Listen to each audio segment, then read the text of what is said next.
Jake Morrison sat in his chair and stared at the screens in front of him. The deep space monitoring station was quiet tonight. Most of his team had gone home hours ago. Only the night shift remained to watch for signals from space. Jake had been doing this job for 10 years. He looked for messages from human colonies on other planets. Sometimes he found distress calls from ships in trouble. Most nights, he found nothing at all. The coffee in his cup had gone cold an hour ago. He was thinking about going home when something made a sound. One of the computers was beeping. Jake looked at the screen and saw a red light flashing. "What is that?" he said to himself. The signal was coming from far away, much farther than any human colony. Jake pressed some buttons and the computer started working. Numbers and letters filled the screen. This was not like any human signal he had ever seen. Jake called Dr. Lisa Carter. She was the best person on Earth for understanding alien messages. Her phone rang 3 times before she answered. "Lisa, you need to come in right now," Jake said. "Jake, it's almost midnight. Can't this wait until morning?" "No, it can't. I think we just got our first message from aliens." Lisa was quiet for a moment. Then she said, "I'll be there in 20 minutes. While he waited, Jake looked at the signal more carefully. It was definitely not human. The patterns were wrong. The frequency was strange, but it was clearly made by someone intelligent. Lisa arrived with her hair still messy from sleep. She brought 3 cups of coffee and sat down next to Jake. She looked at the screen and her eyes went wide. "My God," she whispered. "This is really alien." For the next 4 hours, Lisa worked on the message. She used her computers to break it down into pieces. Slowly, words started to appear on her screen. "It's a distress call," she told Jake. "But not just any distress call. Listen to this." Lisa pressed a button and her computer spoke in a flat voice. "To any species who can hear this message. We are the Valari of the Kepler 442 system. We are under attack by the Kronak Empire. They have destroyed our outer colonies and now attack our home world. We have heard stories of a young race called humans. You are said to be warriors. We offer our advanced technology in trade for military help. Please respond quickly. We do not have much time." Jake and Lisa looked at each other. Neither of them spoke for a long moment. "They want our help," Jake said finally. "They think we're warriors," Lisa added. Jake picked up his phone and called Admiral Paul Henderson. The Admiral was not happy about being woken up at 4 in the morning. But when Jake told him about the alien message, Henderson became very interested. "Play it again," Henderson said when he arrived at the station an hour later. Lisa played the message 3 more times. Henderson listened carefully each time. He was a big man with gray hair and cold eyes.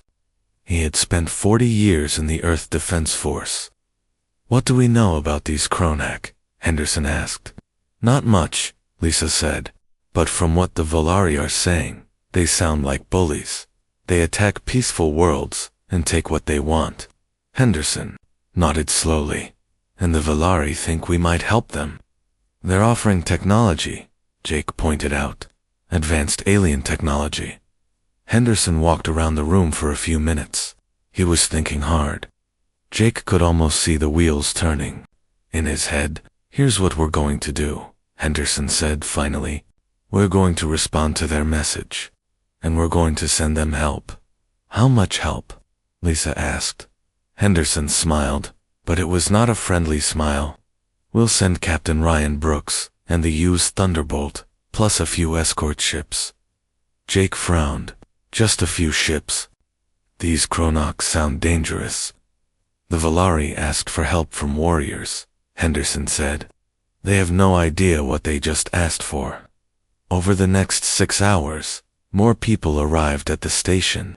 Military officers, scientists, and government officials. All wanted to know about the alien message. They had meetings and arguments, and more meetings. Some people said humans should stay out of alien wars. Others said this was a chance to make new friends in space. A few people worried that the Chronarch might come to Earth if humans got involved, but Admiral Henderson made the final decision. "We're going," he said. "The Valari asked for warriors. We'll show them what human warriors can do." Captain Ryan Brooks got the call while he was eating breakfast with his family. He was told to prepare his ship and crew for immediate departure. He was not told where they were going or what they would find there. The UES Thunderbolt was one of Earth's newest warships. It carried enough weapons to destroy a small moon. Brooks had trained his crew for 2 years. They were ready for anything, or so they thought. Brooks gathered his officers in the briefing room. He told them about the alien message and their mission. The room was very quiet when he finished talking. "So we're going to fight aliens," said his second-in-command, Commander Kate Miller. "We're going to help aliens fight other aliens," Brooks corrected her. "Same thing," Miller said with a grin, as the Thunderbolt prepared to leave Earth. Lisa finished her work on the Valari message. She had found something interesting in the computer code. "Jake," she called, "look at this." Jake looked at her screen. "What am I looking at?" The Valari included information about their attackers, ship numbers, weapons, that sort of thing. And, Lisa smiled, the Chronarch have big ships, but their technology is old, really old, like hundreds of years behind ours. Jake raised his eyebrows. "So they're not as dangerous as they sound." "Oh, they're dangerous," Lisa said, "but not to us. The Valari just called the most dangerous species in the galaxy and asked for help." 3 days later, the Thunderbolt and 5 escort ships left Earth.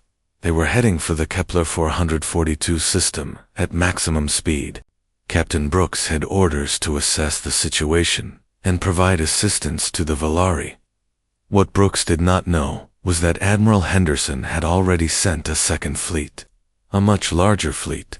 Henderson wanted to be ready for anything. As the ships jumped into hyperspace, Lisa sent a reply message to the Valari. It was short and simple: "Help is coming." What she did not tell them was that their rescue was going to change everything.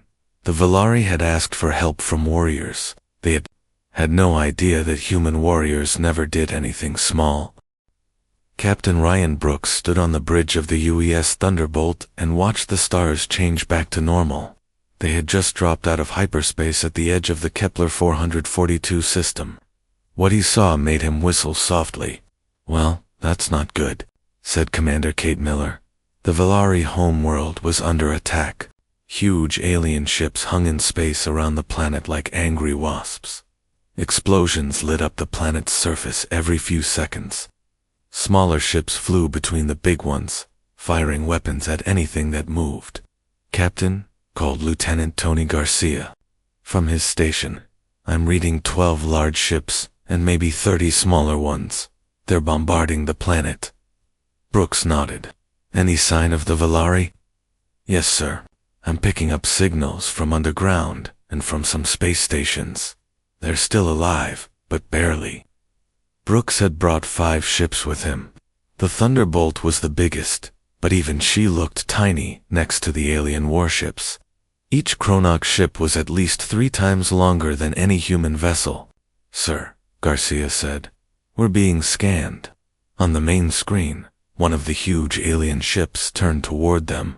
It was ugly and brutal looking, covered in spikes and weapons. It looked like it was built to scare people. "Incoming message," Garcia reported. "Put it on screen," Brooks ordered.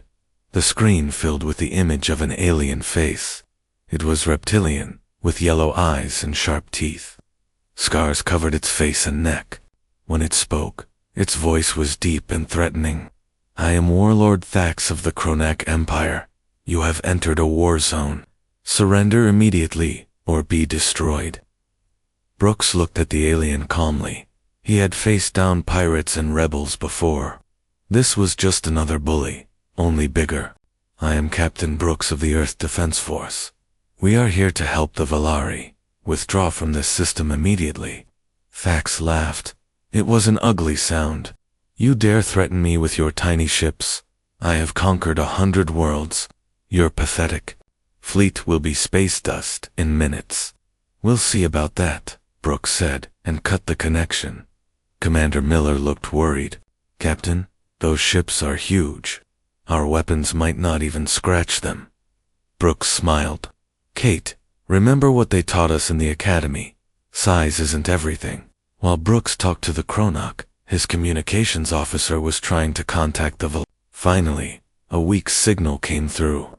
Human ships, this is Zenthka of the Valari Council. Thank you for coming, but you must leave immediately. The Chronac will destroy you. Zenthka, this is Captain Brooks. We received your distress call. We're here to help. There was a long pause. When Zenthka spoke again, his voice was confused. But ... he only brought a few ships. We expected maybe 1 or 2 vessels to scout the situation. How can so few ships help us? Brooks frowned. A few ships. Zenthka, this is just the advance force. More ships are coming. Another pause. Advance force. Captain Brooks, we did not ask for an invasion fleet. We only need some military advisors, and perhaps a small support group. Now Brooks understood. The Valari had no idea what they had asked for. They thought humans were a minor species who might send a ship or two to help. They had called for help from warriors, but they expected the warriors to be weak. Dr. Kevin Walsh, the expedition's alien expert, was listening to the conversation. He started to laugh. Captain Walsh said, I don't think they understand what humans are. What do you mean? The Valari are peaceful traders. They've probably never seen real warfare. When they heard about humans being warriors, they thought it meant we were brave, not that we were good at killing things. Commander Miller was studying the Chronac ships on her scanner. Captain, Dr. Walsh is right about something else. These Chronoc ships are big, but their technology is really old. Brooks looked at her readings. The Chronoc weapons were powerful, but slow. Their ships were heavily armored, but clumsy. Their tactics were simple. Sit in space and bombard everything until it stopped moving. They're bullies, Brooks realized. They've been winning by scaring people, not by being better fighters. The Chronac had given them 1 hour to surrender. Brooks used that time to study his enemy and plan his attack. He also sent detailed information back to Admiral Henderson on Earth. Captain Amy Rodriguez commanded one of the escort ships, the Vanguard. She called Brooks on a private channel. Ryan, what's the plan? We wait for them to make the first move, Brooks said. Then we show them what human warriors really look like. While they waited, Dr. Walsh made contact with the Valari. Zenthka was a tall, thin alien with large eyes and pale blue skin. He looked tired and scared. Dr. Walsh, I must ask again. How many ships are you sending? The Chronac have hundreds of vessels throughout our system. Walsh looked uncomfortable. Zenthka, how many ships do you think Earth has?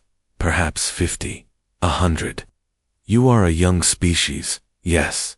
New to space travel. Walsh almost choked.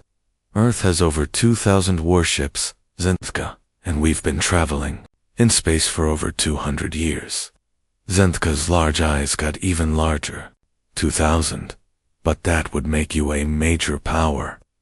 Why would a major power answer our small distress call? Because you asked for help. Walsh said simply. Lieutenant Colonel Steve Murphy commanded the Marines on the Thunderbolt. He was watching the Chronoc ships through his weapon scope. Captain, Murphy said over the com. These guys have no idea how to fight. Look at their formation. Brooks looked. The Chronoc ships were bunched together in a cluster. It was an amateur mistake. A single well-placed missile could damage multiple ships. They've been beating up peaceful traders for so long, they've forgotten how to fight real warriors. Murphy continued. The hour was almost up. Warlord Thax appeared on screen again, looking smug and confident. Time is up, humans. Surrender now, or face the might of the Chronoc Empire.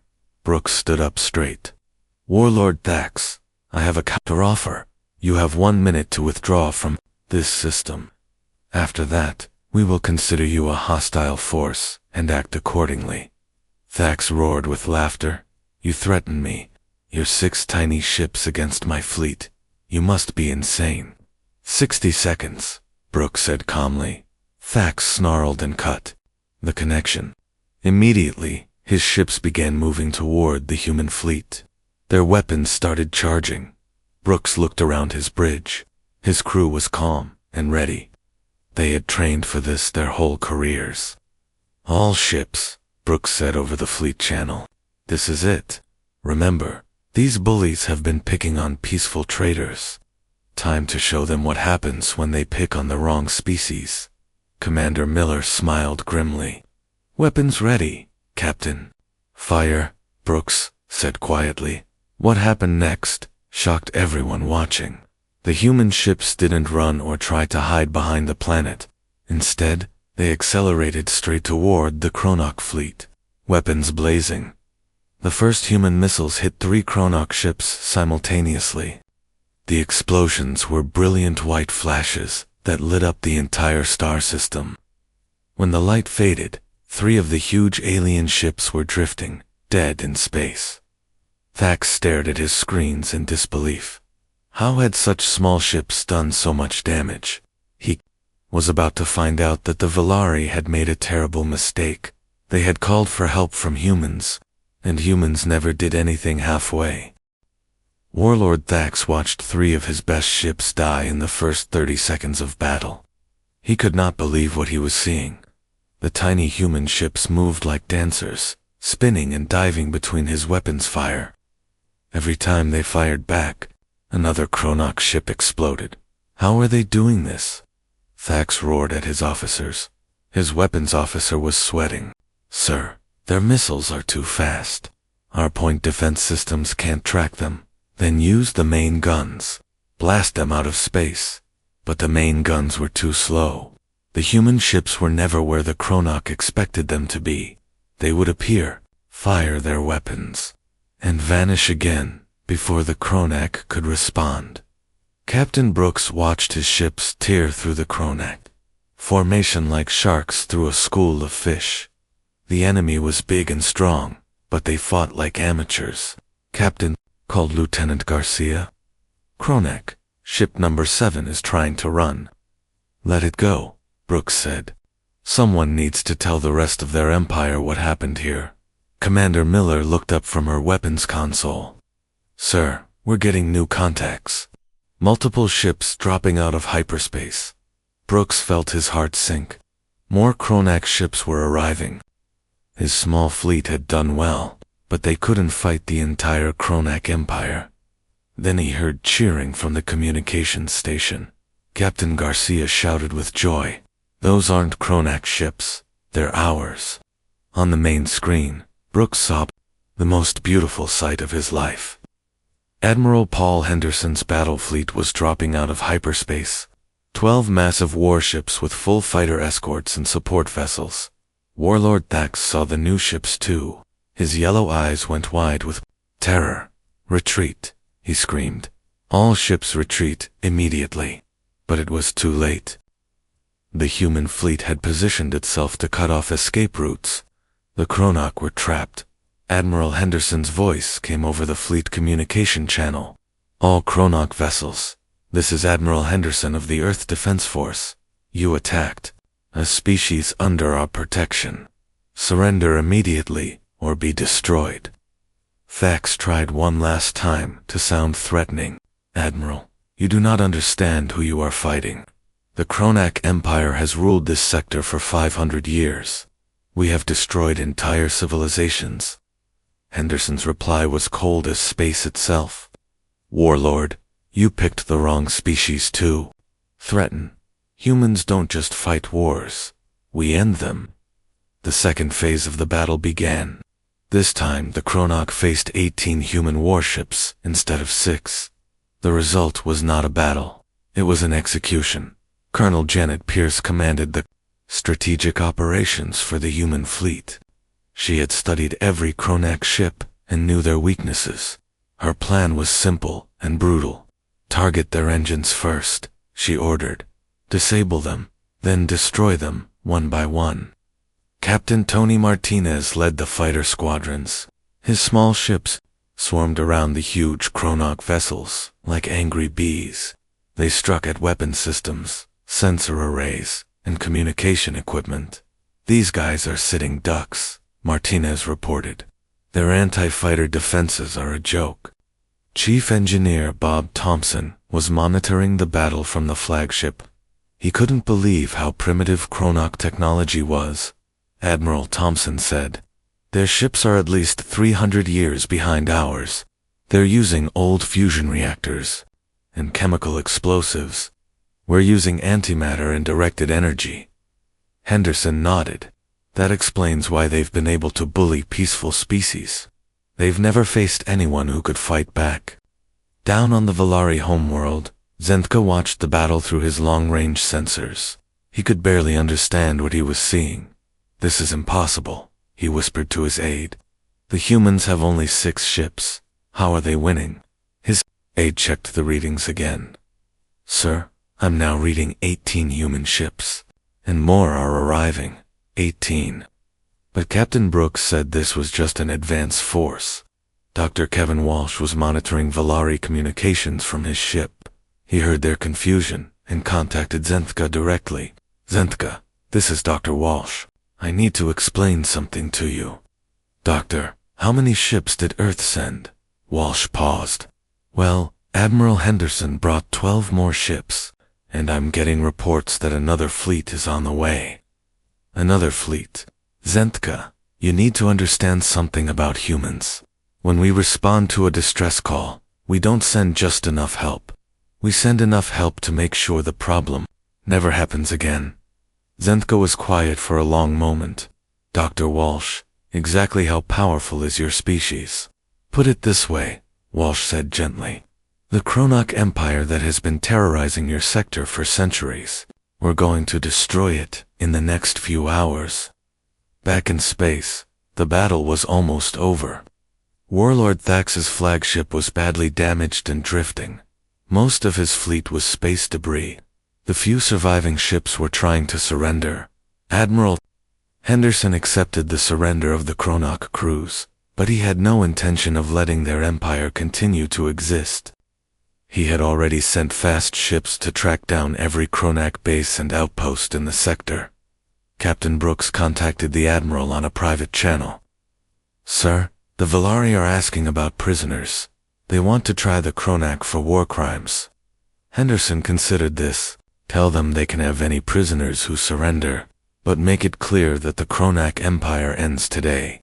Dr. Ellen White, the fleet's weapons specialist, was analyzing the wreckage of Chronoc ships. What she found shocked her. "Admiral, you need to see this," White reported. "These ships weren't just attacking the Valari, they were slavers." "What do you mean?" "I'm reading life signs on the destroyed ships. Lots of them. Different species. The Chronoc were collecting slaves from every world they conquered." Henderson's face went dark. "How many?" "Thousands, sir. Maybe tens of thousands." The Admiral made a decision that would change the galaxy forever. "All ships, this is Henderson. We have a new mission. We're going to hunt down every Chronoc ship in this sector and free every slave we find." Captain Amy Rodriguez, who had been quietly watching the battle, finally spoke up. "Admiral, that could take months. We'd have to occupy the entire sector." "Then that's what we'll do," Henderson said firmly. "On the Valari homeworld." Zentka was trying to understand what had just happened. His species had sent a simple distress call asking for help from a minor species. Instead, they had contacted the galaxy's newest superpower. "Sir," his aide said nervously, "the humans are requesting permission to land troops on our planet." "Troops? Why?" "They say they want to provide medical aid and help rebuild our cities. They also want to set up a permanent base to protect us from future attacks." Zentka realized that his small distress call had changed everything. The humans weren't just helping the Valari, they were taking over the entire sector, and from what he had just seen, Nobody was going to stop them. Admiral Henderson sent a message to Earth. Mission accomplished. Chronoc threat eliminated. Beginning sector pacification operations. What he didn't mention was that humanity had just announced itself to the galaxy as a major power, and their announcement had been written in fire and destruction across the Kepler 442 system. General Carol Mitchell arrived in the Kepler 442 system 3 days after the battle ended. She brought with her the largest human fleet ever assembled outside of Earth's solar system. 50 warships, 20 support vessels, and enough troops to occupy a dozen worlds. Admiral Henderson met her aboard the flagship UES Dominion. The general was a small woman with sharp eyes and a reputation for getting things done. "Paul," she said as she looked at the reports, "when Earth sent you to help some aliens, they didn't expect you to start a war." Henderson smiled.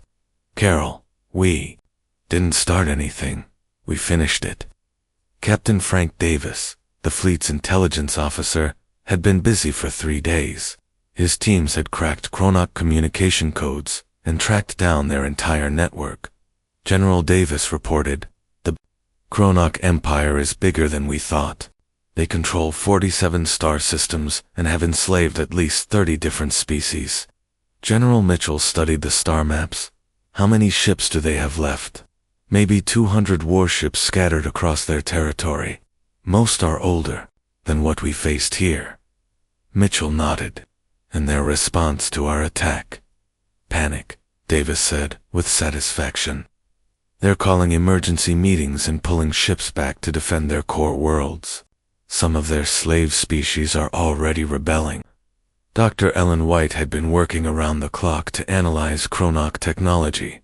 What she found made her angry. General White said, "These aren't warriors. They're bullies and criminals. Their weapons are designed to terrorize, not to fight. Their ships carry torture chambers and slave quarters. What about their military capabilities? Pathetic. They haven't fought a real war in centuries. They just attack peaceful traders and farmers." General Mitchell made her decision. "Then we're going to give them a real war." She called together all the senior officers. The meeting was held on the Dominion's main bridge, with the wreckage of the Chronoc fleet visible through the windows. "Ladies and gentlemen," Mitchell began, "we came here to help one species. We've discovered an empire built on slavery and murder. I'm authorizing Operation Clean Sweep." Captain Brooks had never heard of Operation Clean Sweep. "What's that, General?" "We're going to dismantle the Chronoc Empire completely. Every ship, every base, every slave camp. We're going to free every slave and destroy every Chronoc military asset in this sector." Commander Kate Miller raised her hand. "General, that's a big operation. How long will it take?" "As long as it takes," Mitchell said firmly. "Earth is sending more ships. We now have a permanent fleet base in this system." Zentka was invited to the meeting as representative of the Valari. He sat quietly and listened to the humans plan the destruction of an entire empire. When they asked for his opinion, he could barely speak. "Honored humans," Zentka said carefully, "we only asked for help defending our world. We did not ask you to conquer the galaxy." General Mitchell looked at him kindly. "Zentka, we're not conquering anything. We're cleaning house. But the Chronoc Empire has existed for centuries. You cannot simply destroy it." Captain Davis spoke up. "Zentka, watch us." The operation began the next day. Human fleets spread out across Chronoc space like a net. They moved fast and hit hard. Each Chronoc base was the same story: demands for surrender, followed by total destruction when the Chronoc refused. Dr. Nancy Taylor, the fleet's expert on alien societies, was amazed by what they found. "General," Taylor reported after the first week, "the Chronoc didn't just enslave other species. They were destroying their cultures, their languages, everything that made them unique." "How many species?" "We've freed 12 different alien races. So far, some have been slaves for over 100 years. The freed slaves couldn't believe what was happening. Captain Chris Anderson, who commanded one of the rescue ships, described their reactions. "General, these people don't understand that. Someone is helping them. They keep asking what we want in return. What do you tell them? The truth. That humans don't like bullies." Meanwhile, the Kronok military was collapsing. Their ships were old, and their crews were scared. Most surrendered without fighting. Those that did fight were destroyed quickly. Warlord Draxon commanded the Kronok home fleet. He was bigger and meaner than Thax, but he wasn't any smarter. When human ships appeared in his system, he tried to negotiate. Human Commander Draxon said over the communication link, "I propose a trade. We will leave this sector if you stop your attacks." General Mitchell herself answered the call. "Warlord Draxon, there is no negotiation. Surrender now, or be destroyed. You cannot destroy the Kronak. We are the masters of this sector." "You were the masters," Mitchell corrected him. "Now, your history." The battle for the Kronok homeworld lasted 6 hours. The humans used their most advanced weapons. Antimatter torpedoes turned Kronok battleships into clouds of gas. Particle beams cut through their armor like paper. Dr. White was monitoring the battle from the command ship. "General, they're using some kind of superweapon." "What kind?" "It looks like a massive nuclear device. They're planning to destroy their own planet, rather than let us take it." Mitchell didn't hesitate. "Stop them." Human fighters dove through the Kronok defenses and destroyed the weapon before it could fire. The planet was saved, but the Kronok Empire was finished. In the aftermath, General Mitchell stood on the bridge of the Dominion and looked at the reports. In 3 weeks, the humans had destroyed an empire that had terrorized the galaxy for 5 centuries. "General," Captain Davis said, "we're getting messages from all over the galaxy. Everyone wants to know who we are and what we want." "What kind of messages?" "Some are asking for help. Others are offering to surrender before we attack them. A few are challenging us to fight." Mitchell smiled. "Frank, send the same message to everyone. Tell them that humans are peaceful, by choice, not by necessity. We'll trade with anyone and help anyone who asks. But if someone attacks our friends or our interests, we'll do to them what we did to the Kronak." Zentka was still trying to understand what had happened. His simple distress call had brought the most powerful military force in the galaxy to his rescue. "Dr. Walsh," he said during one of their meetings, "what happens now?" "Now you're under human protection," Walsh explained. "No one will ever attack the Valari again, and the cost? There is no cost. You asked for help, and we helped you." Zentka was confused. "But surely you want something." "Our technology, our trade routes, our planets," Walsh smiled. "Zentka, humans have something most species don't understand. We have enough. We don't need to conquer anyone to be happy." Back on Earth, the news of humanity's first galactic war was causing excitement. Admiral Henderson received new orders. Establish permanent bases throughout the former Kronok territory and keep the peace. General Mitchell laughed when she read the orders. "Keep the peace. Carol, we just became the most feared military force in the galaxy.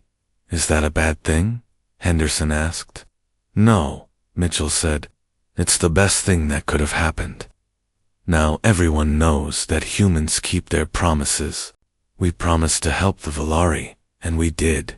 We also made it clear what happens to anyone who threatens our friends."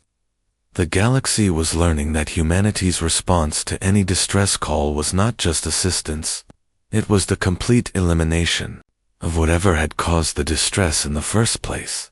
And that was exactly the message Earth wanted to send. 6 months after the Kronok War ended, the galaxy was a very different place.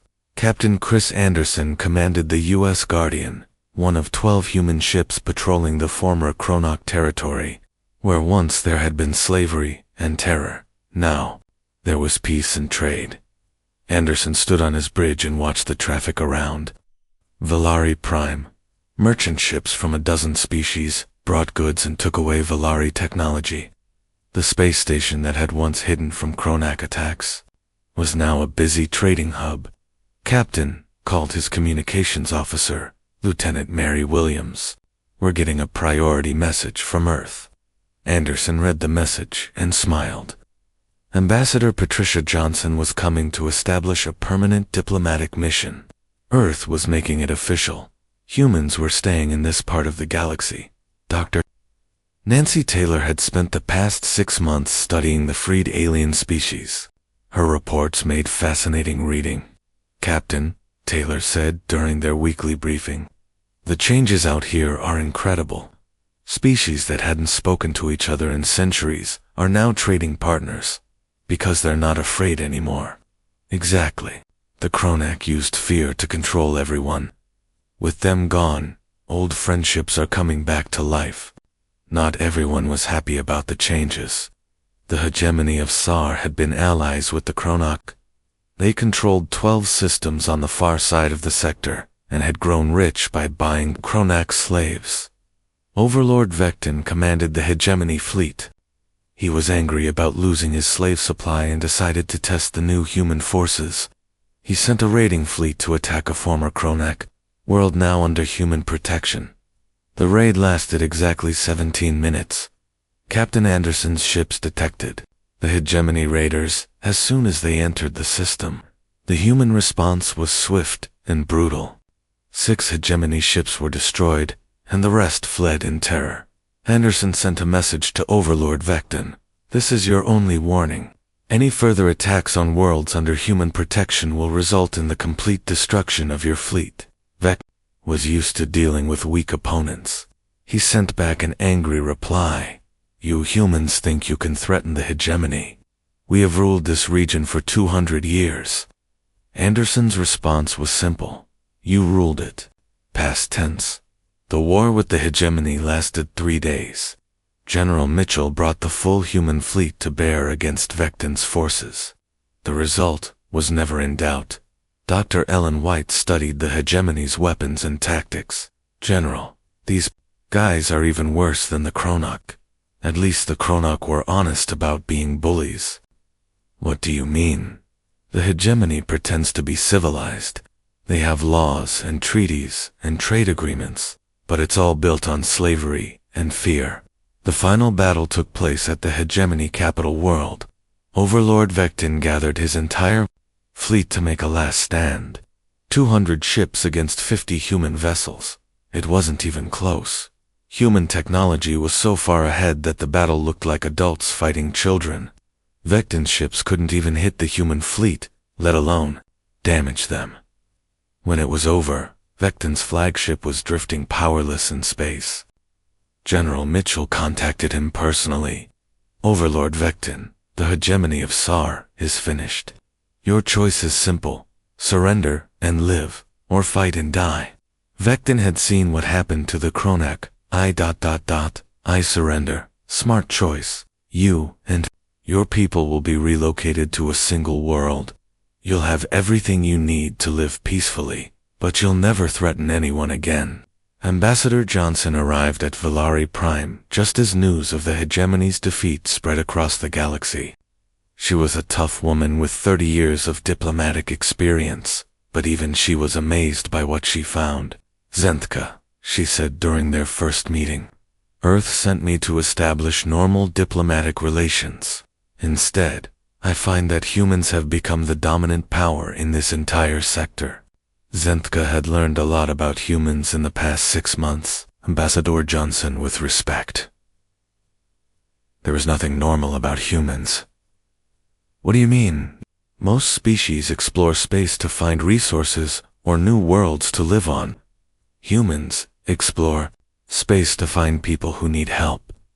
Johnson thought about that. "Is that a bad thing?" "No," Zenthka said quickly. "It's wonderful. But it's also terrifying. The galaxy has never seen anything like your species. The freed slaves from Kronak and hegemony territory were forming their own governments. Captain Tony Martinez was helping coordinate the process." Ambassador Martinez reported. 17 species are establishing independent colonies. They want human protection, but not human rule. That's exactly what Earth wants to hear, Johnson said. We didn't come out here to build an empire. Tell that to the rest of the galaxy, Martinez said with a grin. They all think we're the new galactic superpower, aren't we? Well, yes. But we're trying to be polite about it. Dr. Nancy Taylor had been studying galactic politics and had some interesting observations. Ambassador, Taylor said, the balance of power has completely shifted. Before humans arrived, there were dozens of small empires constantly fighting each other. Now there's one dominant power keeping everyone peaceful. Are other species resenting our presence? Some are, but most are relieved. They've never lived in a galaxy without major wars.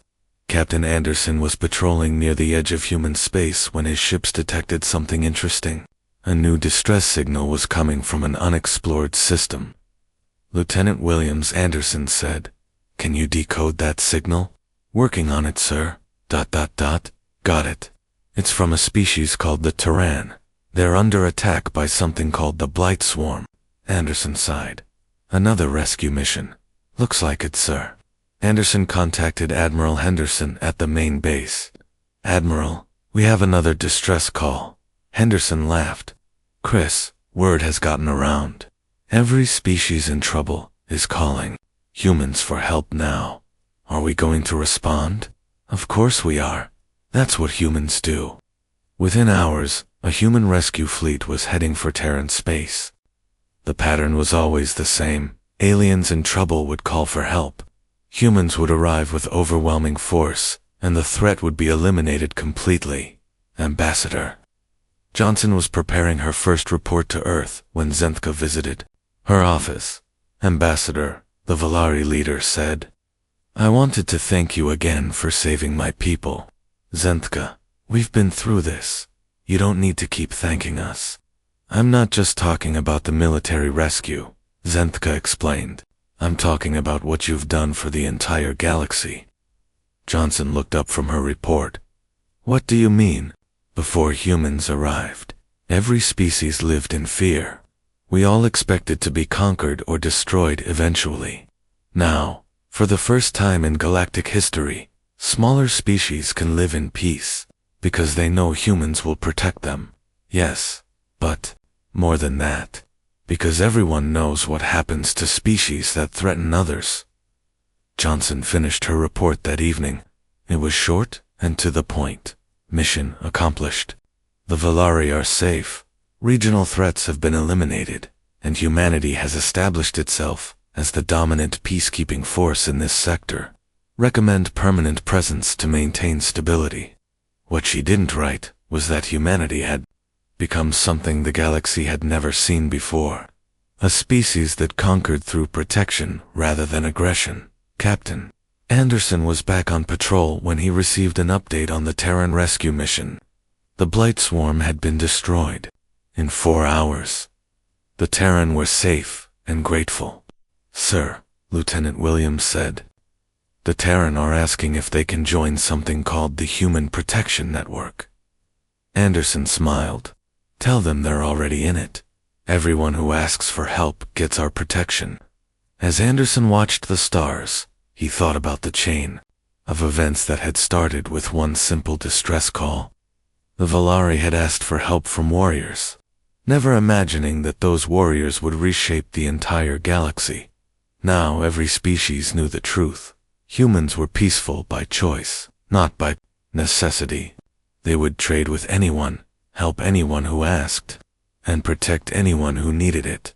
But they would also destroy anyone who threatened the peace. The galaxy had learned that humanity's response to any SOS was not just assistance. It was a guarantee that the problem would never happen again. And in the years that followed, that guarantee would change everything.